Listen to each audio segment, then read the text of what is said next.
जहां एक तरफ सरकार रोजगार और स्वरोजगार को बढ़ावा देने के लिए बड़े बड़े दावे कर रही है, वहीं दूसरी तरफ युवाओं को हुनरमंद बनाने वाले खुद भुखमरी की कगार पर पहुंच गए हैं। बोकारो में राज्य वित्त पोषित व्यावसायिक प्रशिक्षण संघ के कर्मचारियों ने पिछले 13 महीनों से वेतन नहीं मिलने पर गहरा आक्रोश व्यक्त किया है। अपनी मांगों को लेकर संघ के नेताओं ने बोकारो के उपायुक्त को एक ज्ञापन भी सौंपा है। क्या है पूरा मामला, देखिए इस रिपोर्ट में। व्यवसायिक प्रशिक्षण संघ का फूटा गुस्सा। 13 महीने से वेतन का भुगतान बंद। बोकारो डीसी को सौंपा गया 3 सूत्री ज्ञापन। आर्थिक और सामाजिक संकट से गुजर रहे कर्मी। धरना प्रदर्शन के बाद भी नहीं निकला समाधान। नेताओं और अफसरों के आश्वासन साबित हुए झूठे। ये बोकारो का उपायुक्त कार्यालय है, जहां राज्य वित्त पोषित व्यावसायिक प्रशिक्षण संघ के दर्जनों कर्मचारी अपनी फरियाद लेकर पहुंचे हैं। इन कर्मचारियों का कसूर सिर्फ इतना है कि ये राज्य के युवाओं को व्यावसायिक प्रशिक्षण देकर के उन्हें आत्मनिर्भर बनाते हैं, लेकिन पिछले 13 महीनों से इन्हें खुद के आत्मनिर्भर होने पर शक होने लगा है। वजह है पिछले 1 साल से भी ज्यादा समय से इनके वेतन का लटका होना। संघ के नेता सुरेंद्र कुमार के नेतृत्व में कर्मचारियों ने अपनी 3 सूत्री मांगों को लेकर के बोकारो डीसी को एक ज्ञापन सौंपा और सरकार के खिलाफ जमकर नारेबाजी की, नाराजगी का इजहार किया। कर्मचारियों का कहना है कि वे अब आर्थिक रूप से पूरी तरह टूट चुके हैं। कर्मचारियों का दर्द बेहद गहरा है।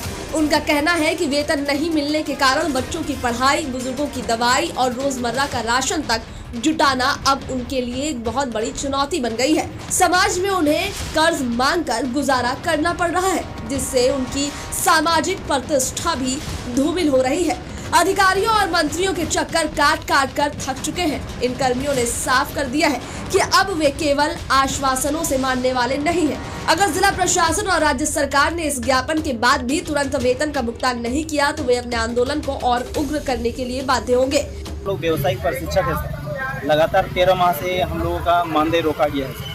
यही ज्ञापन देने के लिए हम लोग बोकारो जिला के उपायुक्त महोदय के पास आए थे। सर हम लोग सर एसपीडी महोदय को भी आवेदन दे चुके हैं, वित्त मंत्री जी को भी आवेदन दिए हैं, अपना विभाग में भी आवेदन दिए हैं सर, सबको सूचित किए हैं, फिर भी हमारा मानदेय 13 माह से लगातार रोका गया है। सर क्यों सर? ये तो अब यही विभाग समझे सर। यही मेरा सवाल है सर कि मुख्यमंत्री जी को समय पे मतलब 13 महीना से वेतन मिला है कि नहीं, शिक्षा मंत्री को 13 महीना से वेतन मिला है कि नहीं, एसपीडी महोदय को 13 महीना से वेतन मिला है कि नहीं, 81 विधायक जो है हमारे सर, उनको 13 महीना से वेतन मिला है कि नहीं? अगर उनको वेतन मिला है तो सर हम लोग का वेतन 13 महीना से लगातार क्यों रोका गया है सर? किसी भी कर्मचारी से 13 महीने तक बिना वेतन के काम लेना और फिर उन्हें अपनी ही सैलरी के लिए दफ्तरों के चक्कर कटवाना व्यवस्था की संवेदनहीनता को दर्शाता है।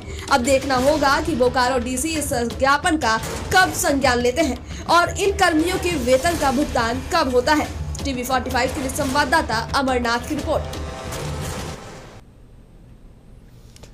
इस खबर पर ज़्यादा जानकारी के साथ हमारे संवाददाता अमरनाथ हमारे साथ जुड़े हुए हैं।